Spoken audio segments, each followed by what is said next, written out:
环视溜。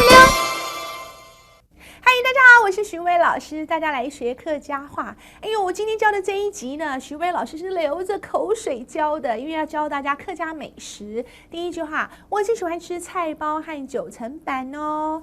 我清好食菜包，老9层板。菜包就是菜包，那么9层板是什么呢？它其实不一定9层，它是甜的，然后一层一层一层做的时候是很费功夫的。我的家婆就是我的外婆，最会做了9层板，好好吃哦。那有人说，我觉得客家的咸汤圆才真的好吃呢。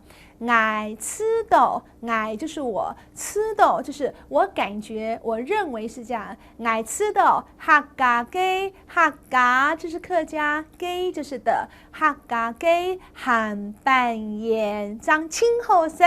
咸拌盐就是咸就是咸的。拌盐就是汤圆的意思，咸汤圆，哎呦，那真的很好吃。还有一种绝对要介绍，那就是什么糍粑温饭头粉。糍粑就是麻糬啦，温就是去沾啦，糍粑温饭头粉，哎呀，那也好吃的不得了咯。花生粉会了吗？我们来听特别来宾讲给你流口水哦。我好食菜包老9层板哦。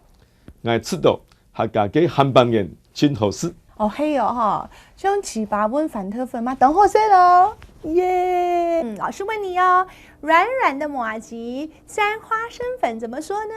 软软嘅糍粑温饭头粉。对啦，今天学到这喽，拜拜。